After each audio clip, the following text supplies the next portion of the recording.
ଡିସେମ୍ବରରେ ସରିବ ସୁଭଦ୍ରା ପ୍ରଥମ କିସ୍ତି, ଉପକୃତ ହେଲେଣି 80 ଲକ୍ଷ ମହିଳା। ଡିସେମ୍ବରରେ ମିଳିବ ସୁଭଦ୍ରା ଯୋଜନାର ଚତୁର୍ଥ ପର୍ଯ୍ୟାୟ ଟଙ୍କା।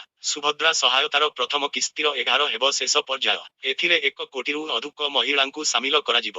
ଏନେଇ ସୂଚନା ଦେଇଛନ୍ତି ଉପମୁଖ୍ୟମନ୍ତ୍ରୀ ତଥା ମହିଳା ଓ ଶିଶୁ ବିକାଶ ମନ୍ତ୍ରୀ ପ୍ରଭାତୀ ପରିଡ଼ା। ଏନେଇ ଉପମୁଖ୍ୟମନ୍ତ୍ରୀ କହିଛନ୍ତି, ତୃତୀୟ ପର୍ଯ୍ୟାୟ ସୁଦ୍ଧା 80 ଲକ୍ଷରୁ ଅଧିକ ମହିଳା ସୁଭଦ୍ରାର ଲାଭ ଉଠାଇଥିବା ବେଳେ ଡିସେମ୍ବରରେ ପ୍ରଥମ କିସ୍ତିର ଶେଷ ପର୍ଯ୍ୟାୟ ଟଙ୍କା ପ୍ରଦାନ କରାଯିବ। ଏହାପରେ ଆସନ୍ତା ମାର୍ଚ୍ଚ ମାସରେ ଅନ୍ତର୍ଜାତୀୟ ମହିଳା ଦିବସରେ ଦ୍ୱିତୀୟ କିସ୍ତି ଟଙ୍କା ମିଳିବ।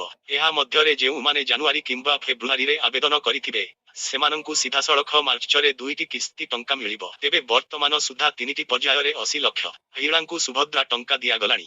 80 ଲକ୍ଷ ମହିଳା 4,000 କୋଟି ଟଙ୍କାର ସହାୟତା ପାଇଛନ୍ତି। ପ୍ରଥମ ପର୍ଯ୍ୟାୟରେ ପ୍ରଧାନମନ୍ତ୍ରୀଙ୍କ ଦ୍ୱାରା 25 ଲକ୍ଷରୁ ଉର୍ଦ୍ଧ୍ୱ ହିତାଧିକାରୀଙ୍କୁ ସହାୟତା ହସ୍ତାନ୍ତର କରାଯାଇଥିଲା। ସେହିପରି ଦ୍ୱିତୀୟ ପର୍ଯ୍ୟାୟରେ 35 ଲକ୍ଷରୁ ଉର୍ଦ୍ଧ୍ୱ ହିତାଧିକାରୀଙ୍କୁ ମୟୂରଭଞ୍ଜର ବାରିପଦାଠାରେ ସହାୟତା ଟଙ୍କା ପ୍ରଦାନ କରାଯାଇଥିଲା।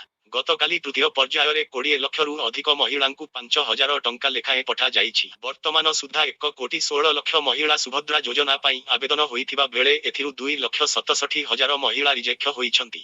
ସେମାନଙ୍କ ମଧ୍ୟରୁ 25% ସଂଶୋଧିତ ଆବେଦନକୁ ଗତକାଲି ଅନୁମୋଦିତ କରାଯାଇଥିବା ବେଳେ ଆହୁରି 75%ଙ୍କ ମଧ୍ୟରୁ କିଛି ବିଚାରାଧୀନ ଅବସ୍ଥାରେ, ଆଉ କିଛି ବିଭିନ୍ନ କାରଣରୁ ରିଜେକ୍ଟ ହୋଇଛି।